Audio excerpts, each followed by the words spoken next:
I'm Heidi Bragg, and this is Life, Cancer, Etc.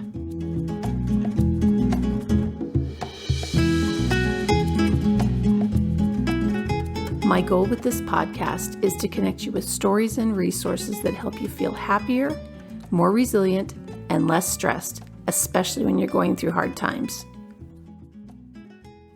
Hey everybody, before we start today's episode, I wanted to give you a little bit of an update about what's going on with Life, Cancer, Etc. First of all, we're putting together a website, and I'm really excited about that. You'll be able to access all the podcasts. There will be some blog posts as well, and a resource list, among other things. Next, we're also putting together a YouTube channel. So for those people who don't necessarily listen to podcasts but are familiar with YouTube, it makes it an easy place for them to go and access the resources. The next thing is that my family and I are moving cross country. So this will be the last episode of season 2.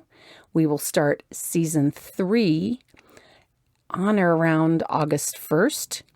And we'll be spending the summer finalizing the website and the YouTube channel and recording more interviews with experts and people who are willing to share their stories to help you feel happier, more resilient, and less stressed.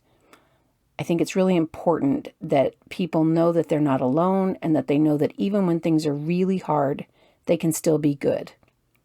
Okay, now on to today's episode. Today, I'm speaking with Jean Pressley Whittaker, and Jean was our fabulous realtor, and we just love her. She's awesome. And the reason she's on the program is not to talk about podcast. You know what I mean? The Heidi program. Oh, gosh. That's crazy. The reason she's on here is not to talk about real estate, but because about almost 9 years ago, correct? Jean lost her husband, and she's going to talk a little bit about the loss of a spouse and what that process was like, how she's, the tips she has for people who may be going through that, etc. And I really appreciate you being willing to tell your story. I'm happy to. I kind of call this is a group that you never want to be part of. Yeah. But I don't think you really understand unless you've been in that group. When someone says, before I lost my spouse, when someone said, I know how you feel to someone, you don't know how they feel. And it's so devastating that I feel in talking to people that have lost a spouse or a partner. If there could be something good that comes out of this, is the ability to talk to someone that way, because you feel so isolated and so alone, and only you are feeling those feelings. Yeah. So tell us a little bit. Oh, and I'm sorry about the echo, you guys. We've tried numerous ways to get rid of it, so there's just going to be a little bit of an echo, and I apologize. But Jean, tell us a little bit about you, and then if you don't mind, tell us the story of you and your first husband. Sure, absolutely.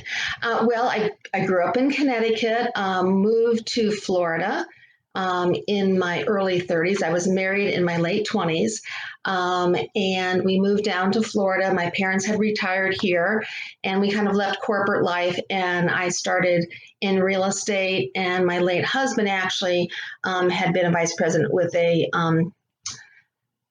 big box company and had come down here, and in Florida, Bell's is really well known. So he became a regional director for Bell's in the interim, and then joined me as a team. And we ended up opening a real estate company, not because we wanted to, just because we wanted to work in a certain ethical, professional manner. And so that's why we opened it, so that we could operate in that time, in that way. And my parents were here retired, and I was able to take care of them, and become their parents and take care of them when they passed away. So that was kind of a gift that I could give to them. And then we had opened our real estate office in 2002. And in a couple of years, my husband, realized there was an issue, and I was actually I was handling the death of my father when we understood that this indeed was cancer, and kidney cancer. We sort of had kidney removed, and I did all the research overnight, and I became the expert in it. And I told the radiologist exactly what he was going to check, and the surgeon exactly how he was going to remove it, and um, and it seemed to be gone, for 7 years, and then it came back with a vengeance, and then. Came back at stage 4. And what I did is kind of asked how much time we have. And we did a bucket list. So I said, okay, what do you want to do? Where do you want to go? And so we went and visited a lot of family and friends. And we ended up in a lot of hospitals and a lot of places along the way because something would happen and trigger it. But we got to go see the people we wanted to see and have those times and have my nieces and nephews and the kids could see, Dad and Uncle Dick and all those things and great memories from it. And then he, as it spread, you could tell that the end was nearing, but it was really interesting. A friend came to me when it was re-diagnosed, because a lot of people didn't know in the very beginning that he had cancer. We had a business, really kind of kept it quiet. I handled his part of the business. And I knew she was about to say, oh, I'm so sorry. And that's the first thing that you want to say and put on that sad face. And I didn't want to see that because I didn't want to allow myself to go there. I said, stop. We are not dying with cancer. We are living with cancer. And so it was that answer. And I understood the flip side of is the first thing when you hear of someone having cancer or being ill, you go, oh, I'm so sorry. And you kind of have that sad face. And you want to reach out to them. Don't do that. It's hard for them. They're keeping strong. You want to keep strong. Mm-hmm. And that was my first aha of how I could better communicate with someone that either they have an illness, a serious illness, or someone in their family did. That was my first I call it 2x4 in the head that I got of how to communicate. Don't do the sad face. So what would you advise people to do when they hear, because they want to do something? Yes, they do. What are some of your, like, if you've got phrases or ideas that they could use with people they care about, they want to express that care and concern, but in a way that doesn't bring down the mood, kind of? Yeah, I think you want to prepare yourself of what you want to communicate. Just like when you're a trainer or a business person, you practice what you're going to say inside your head because your mouth has muscle memory. And if you haven't said it before, you kind of go, I'm so, and stumble over it. And so I think you just want to be prepared and kind of say, I heard of your illness. Is there anything I can do? Is there anything I can do? And you don't frown. You don't give sad face. You don't do that. I think that's true. And I loved it when people would give us, like they'd say, I can do this or I can do this. Would you like meals or would you like this? Because sometimes you've got decision fatigue to the point that you just give me a binary choice. And that would be great. And that's an excellent tip because people don't want to ask for things. Oh, it'd be so helpful if you did this. Or you don't want to ask. But if you can offer what you're comfortable offering, would you like a meal delivered? Would you like a gift card to a restaurant? Or would you like someone to dog walk your dog and be prepared of what you're willing to give. Right. Absolutely. And then that's great. They can pick something. And if they say nothing, said, listen, would you do me a favor? And you wait for them to answer. I always say you wait for a nod or a grunt and you wait for them to answer and say, when you do, please don't ever hesitate to call me, leave me a text, leave me a message, because I'm here to do that for you. And I think the text or the email is important because I didn't have the energy to talk to people. So, or the physically or emotional energy. Exactly. Yeah. I was just exhausted. Mm-hmm. But I could text. Mm-hmm. And I'd be like, yeah, that'd be great. Thanks. I'm not really up for talking to people, but I want you to know how much I love you. And I appreciate that you want to do this for us. Mm-hmm. And that was, I think you offer them as many ways as possible to communicate with you, like you just said, so that they can pick the one that works for them when they're at their worst and their tiredest. Mm-hmm. Yeah. And except the fact that they don't want to retell the story of what the radiologist said or what they said. They've already said it a bunch of times to family, and by re-saying it, they relive it. Oh yeah. And I would put it in a thing on Facebook, or I'd send a big family text and then copy it to friends, because I'm like, Mm-hmm. I feel up for doing this about one time. Mm-hmm. And Yeah. then, you know, and then I need to move on, because when you're repeating it, whatever you're hearing, it repeats in your head. It becomes your DNA. So you want to get out of whatever negatives you heard and either get in a restful place or a positive place. I agree. Besides the travel and the visiting people, how did you guys prepare when you knew it was getting close to that point?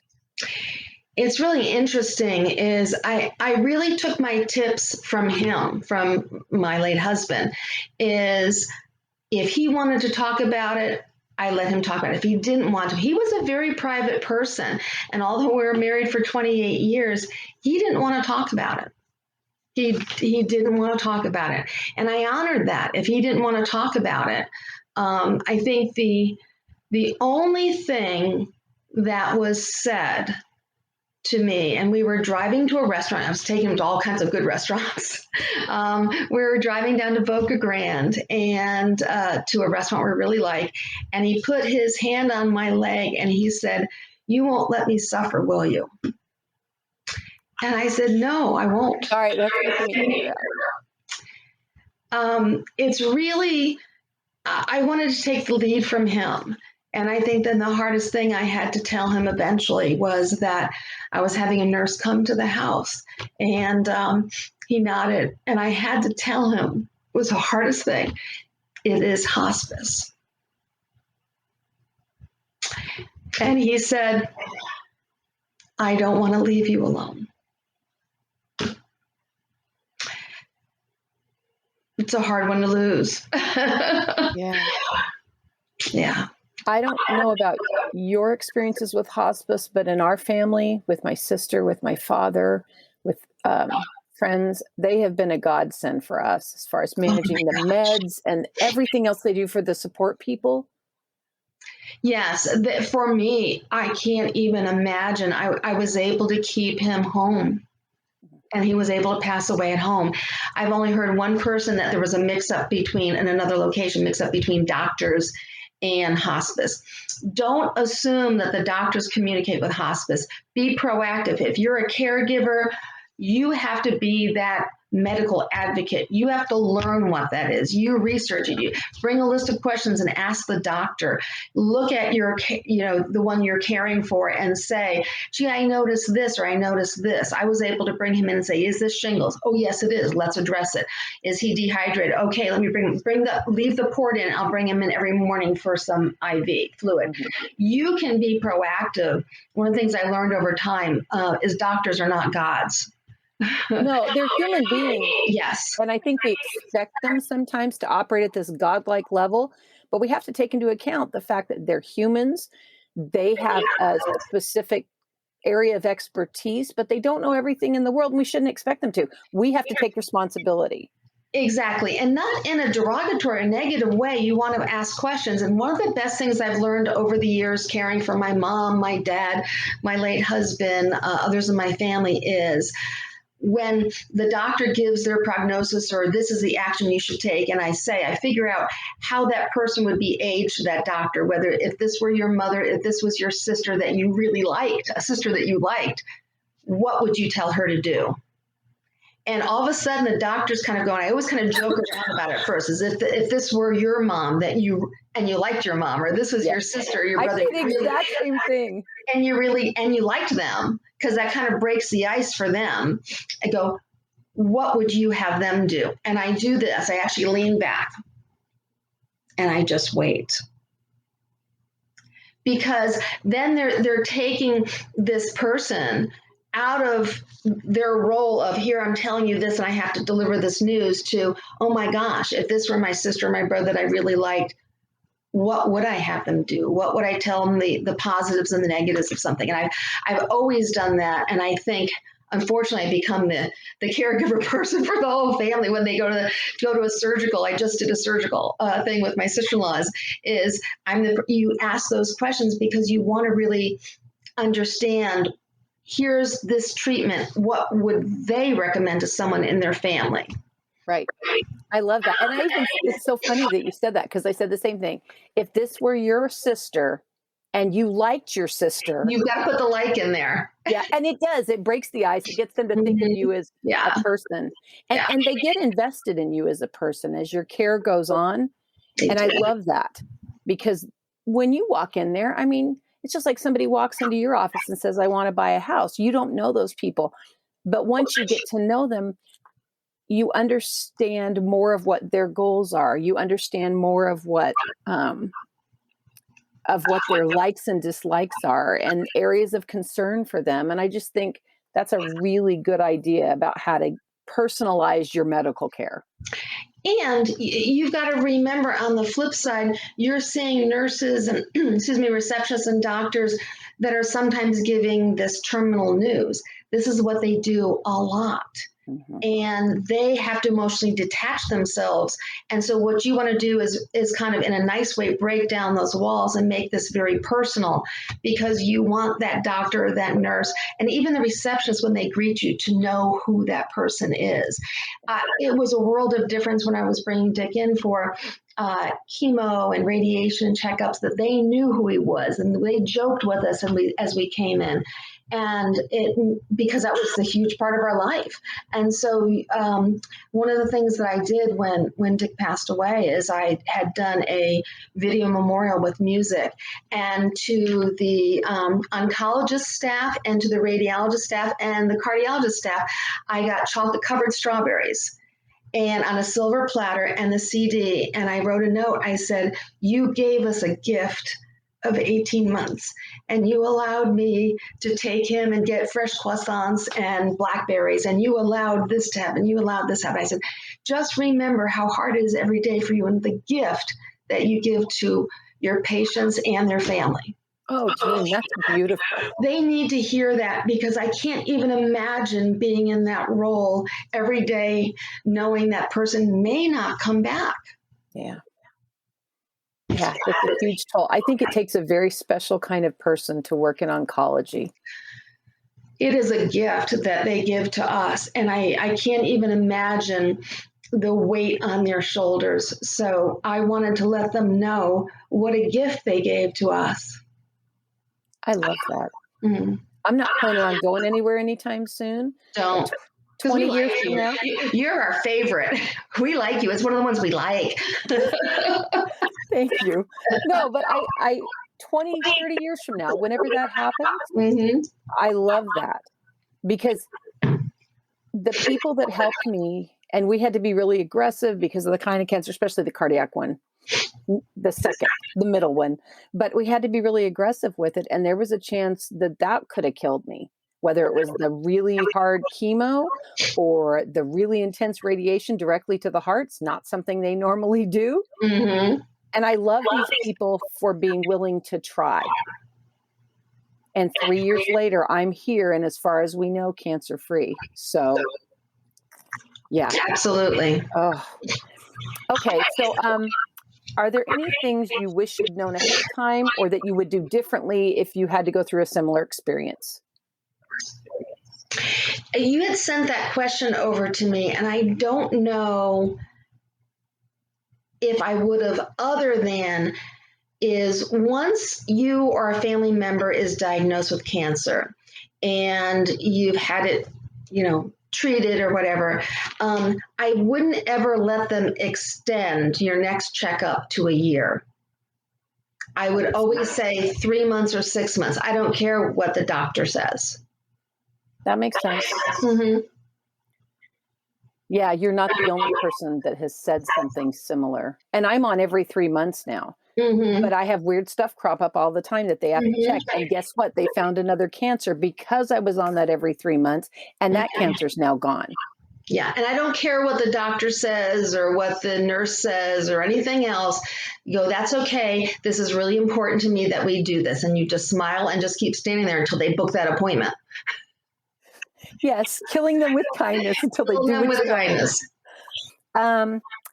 So what would you say, what are some of the biggest things you've learned or your biggest takeaway from that experience? I was always very business driven. I'm still very business driven. Well, and you're Um, incredibly professional, and she's like a freaking machine for selling a house. I'm not kidding. We were so impressed with all the procedures and processes that you had set up, and it worked like clockwork. It really did. Thank you. And those are systems that I've developed. And what I think I should have done is taken time, actually more for myself and my family, but more for myself. And it's very interesting because, and I don't want to be chauvinistic on this, but women tend to take less time for themselves. I think either their mothers, their sisters, their daughters, grandmothers, and I think we tend to put ourselves last. If there's time, we get to that. And you know what? There's never time. And even if it's a moment just to breathe, I think, and taking that time out, finishing my day at 5 o'clock and sitting down and having an evening with a spouse. I think I would have done that a little bit more. And there's something that a friend of mine once told me, said, you should treat yourself like you would treat your best friend. That blew me away. I was like, really? Well, I would take time out for my best friend and I would go and find her the best raspberries for a treat, or I would go get the special sourdough bread, or I would go do this, or make sure, we would relax and watch the waves on the beach. And I would never think of doing that for me. That's a pretty rare occasion. And so if you take away anything, I say, treat yourself like you would treat your best friend. And I think it'd be a different world for you. You meaning everybody. Yeah, no, you're right. I think Kev is the one exception to that taking time for yourself thing, because you've met him, him. He's adorable, by the way. He is. He is best thing that ever happened to me, for real, ever. Well, I think it's likewise. I do love that man. Okay, any other tips and tricks that we haven't talked about for someone who's going through this, whether it's an initial diagnosis, a recurrence, end of life care, any of that? I think the thing is that you stay in today.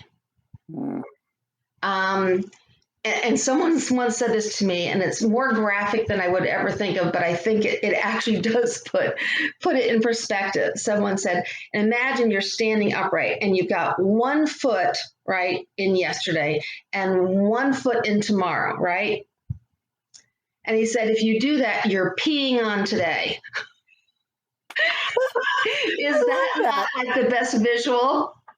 From now on, Jean Pressley Whittaker, that's going to be in my head when I think about living in the moment. Is that not the best visual? Yeah, it's perfect. I was like, you've got to be kidding. And how much do we worry about what we should have done yesterday and didn't get done? And you're going to push this on tomorrow. You got to do this tomorrow and this next week. And you know what? Don't pee on today. That is my favorite thing you've ever said. Awesome. I got to draw that up. I'll have the kids make a meme for me because it's just perfect. Okay, so that's stuck in my head. So yes, it would be about staying in the moment, living in the today. Yeah, and just worry about doing the next right thing, whatever that thing is, and stop. If you project all the way out, you're going to go crazy. And it's funny because healing, we think of this as, and I'm drawing a line upward and to the right with my finger. We think of it as this, upward progression, pretty constant, but it's more like this. Oh yeah. It's there's good days, there's bad days, there's good news, there's bad news. And you can read anything into anything. Is this good? Is this triggering something bad? And I think it's just about being in the moment. And I'll tell you what, I would have said that 20 years ago, because I was over, let's do this. I was control. Let's get all the systems in place. Let's do this. This is going to happen now. And one of the things we know is we have control over nothing, ultimately. Well, and even when you feel like the odds are stacked against you. I mean, you guys got 18 months. Oh, yeah. With stage 4 renal cancer. I mean, that's pretty darn incredible. And pretty good quality months, except for the last few. We did things. It was really about being in the moment and just sitting and being. And sitting and being was the best darn thing. Yeah, because that's the stuff that lasts. Those are the things you take with you, those moments, right? Well, interestingly, I call them Kodak Moments. Now, for the younger people doesn't know what Kodak is, that's the film that you would take pictures with. But even when I was a kid, I would still remember there'd be certain events, and I would take a picture in my head. I do that. And it'd be something, it could be nothing, it could be something, but I have these Kodak moments in my head, and I have them throughout my life. And it's like this rotating picture thing. And it's great to just take, and some of those moments are just sitting on the beach and our feet are there and the waves are coming up. It could be watching a sunset. It could be any of those things. And just take those little Kodak moments in your head. Yeah. Or cell phone pictures in your head. Okay, so what are some bucket list items now in your life? Well, I've got to tell you, and I've got to add to this, is when my husband passed away, I'm a very strong person. I'm a very, very strong person. I couldn't believe that I was just lost. And I thought, my gosh, I should be able to move forward. There's no right and there's no wrong. Listen, what I did for 2 weeks is I actually, after a while, I went back to the office, and every night I would wash those clothes because I couldn't make a decision of what to wear. For 2 weeks, I wore the same clothes. I just washed them every night because that's all I could do. I couldn't go beyond that. And I would actually sit on the edge of the bed and look at the floor, and I didn't know whether I was there for 3 minutes or an hour. And so be kind to yourself. Don't set any timeline. I actually, because of course I'm very scheduled, hospice offers a counselor. So I said, okay, this is probably something I should do. So at 30 days, I went to the counselor. I said, okay. And I cried for 45 minutes. My time was up and I left. I'm like, well, that didn't go so well. And so I thought, okay, 3 months I should go. And so I went in 3 months and I cried for 30 minutes and I kind of talked for 15. And then 6 months, I thought I should go. And then I actually was able to talk, and I found out this counselor had lost her husband 7 years ago, and she still had those moments of sobbing. So there's don't try to put yourself on a schedule, and don't try to, it is what it is. Also, life goes on. And one of the things I couldn't believe, and I figured out what I had, was survivor's guilt. Mm. I remember I was with my niece, and this was probably about 7 months later. I'd flown up to see her, and I was leaving. She drove me to the airport, and I actually laughed out loud. It felt so good. I hadn't laughed in 7 months. I thought, but then you have that. And then I thought, oh my God, how can I laugh when he's dead? Yeah. I mean, literally, you have to live. And what I did in 2 years is I bought a fixer-upper house that I needed to gut and redo it because I didn't want to, but I knew I had to do that to move forward. And then ultimately, a friend gave me too much wine and put me on Match and wanted me to date somebody. And I'm like, I'm not doing this. And this is years later. And I finally said, because I'm a business person, I said, well, if this was a business thing, every year I look at my life at the end of the year. And there's a book called The One Thing, and it looks at a balance of your life. How are you in all these categories? Well, all these categories are really good except personal. I couldn't go there. And I even had a client take me out to dinner, and I thought it was a dinner, him thanking me for buying a house. And I realized it was a date because I said, "Is this a date?" He goes, "Yeah." I go, "Oh no, oh no, no, no, no, oh no, take me home now." So ultimately, what I ended up doing is like, well, okay, if this was business, I do it. So I'm going to have one date a month. Gosh darn it. I'm just going to do it. And I never thought in a million years I found a very nice man who understood that I wasn't going to stop loving my late husband. And he just asked for enough room to love him too.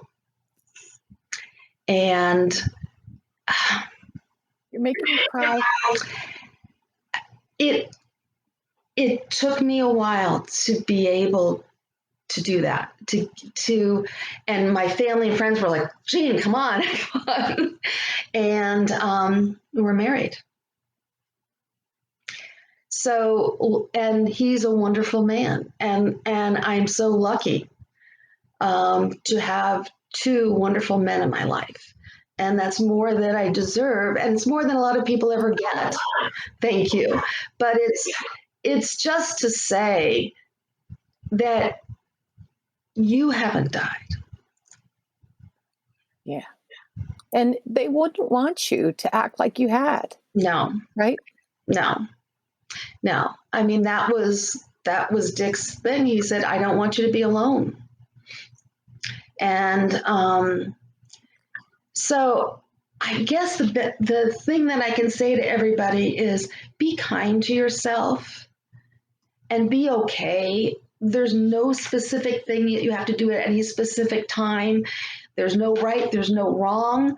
I've known people where a spouse has passed away after long illness and a friend of theirs becomes a significant other. It's whatever works for you, and you don't need to have a significant other. It's whatever you want to have. But don't think of protocol or what you should be doing and what you shouldn't be doing. Just be kind to yourself and don't isolate yourself. I isolated myself longer than I should. I would come home and I would stay in my cave. And it's so funny that I did that. And friends would invite me out and I just couldn't. Because I really wanted him to be there. And I would get there and I'd start crying. And bottom line is you have to go there, get there, start crying, go to the bathroom, mop it up, and go out there again. Well, and I think that's a good point for friends to know too. It's not like you're doing something wrong if they start crying. You've got to let them grieve. And it hits you at such weird, and I've never lost a spouse. I can't even imagine. But even just with siblings and my father and friends, it's never when I expect it. It hits me at like weird moments. A smell, a song, And it can. And don't not talk about the person. I think one of the best gifts you can give someone is to talk about the person that passed away, because that way they live on. In the book written by Mitch Albom is Tuesdays with Maury. I love that book. And in that book, he was a sports writer and a rabbi who had not passed away yet, wanted him to write his obituary when he passed away. So he would spend Tuesdays with Maury, the rabbi, so he could get to learn about the rabbi in order to be ready to write an obituary when he needed to do so. And in that book, the rabbi said, don't stop speaking that person's name. It is by speaking that person's name that they live on. And so I talked to my kids, grandkids, nieces, and nephews about my mother, Nana. This was Nana's favorite Christmas song. This was Nana's favorite thing. And to the kids, I would say this was Dad or Uncle Dick's favorite thing. Or remember when we did this and remember when he did that. That is a blessing to their heart when you share those stories, because they live on, and people are usually uncomfortable in talking about it. It's okay if that person cries. They're allowing that person to live on. I like that. Yeah. Yeah, I think being okay with people crying is hard, but it's super, super helpful. Yeah. I just need you to be here in this moment with me. You don't have to do anything. I know I'm a hot mess. That's fine. Yes. But just let me get through that. Let's bring tissues with you all the time. Oh, gosh. Yeah. Okay, so places, bucket list things for you now. I think the bucket list things are to watch every sunset, but not see every sunrise. I can sleep through a few. And I actually did things because I always wanted to go to some concerts, but they're always so darn expensive. So a few years ago, I bought tickets in Madison Square Garden because Billy Joel was there. And my good friend in Connecticut, Karen, that I grew up with, I said, Karen, I'm flying up. I've got tickets. We're going to go. So we went to see Billy Joel. And then a couple years ago, I had to be in Las Vegas for business. And so I brought along Phil, who's my wonderful husband now. And we went to see Elton John. I paid a ridiculous amount for those darn tickets, but we were actually pulled up on the stage with Elton John. Shut up. Unbelievable. Here's Elton John. Here we are kind of dancing. And so my next is Andrea Bocelli. Oh, that would be a great concert. Yeah. Elton John's one of the best concerts I ever went to in my entire life. Yeah, it was awesome.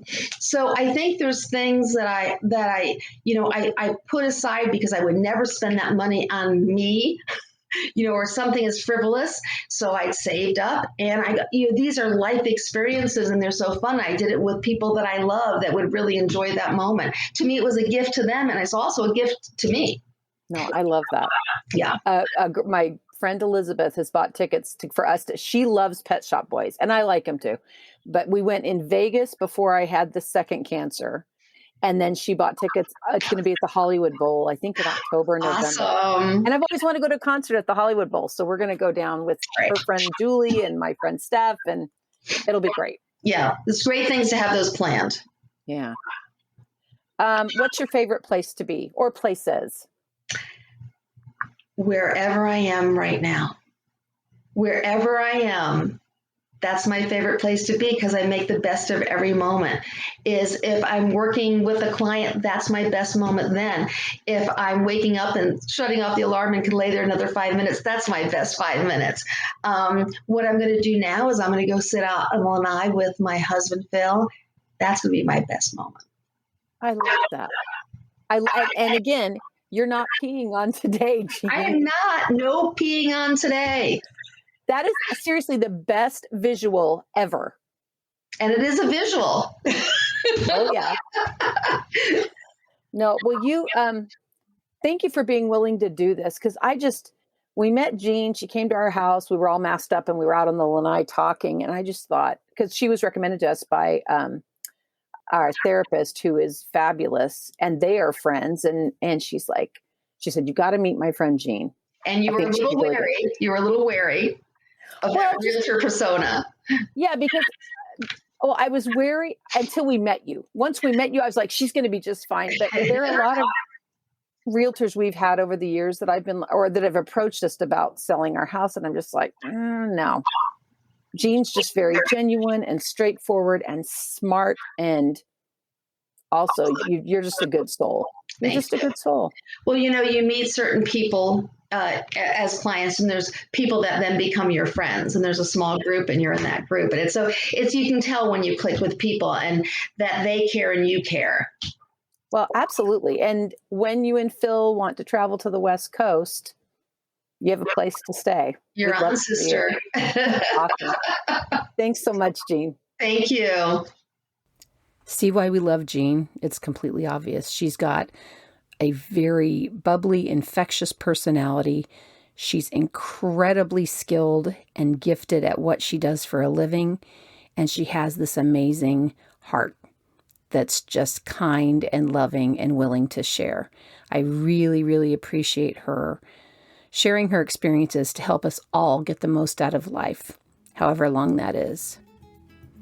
This week, as you go around the world, please do something nice for somebody else, count your blessings, and make it a really great week. We'll be back with fresh episodes in the fall, and in the meantime, we'll have announcements about our website and YouTube channel when those are up. Thanks for listening.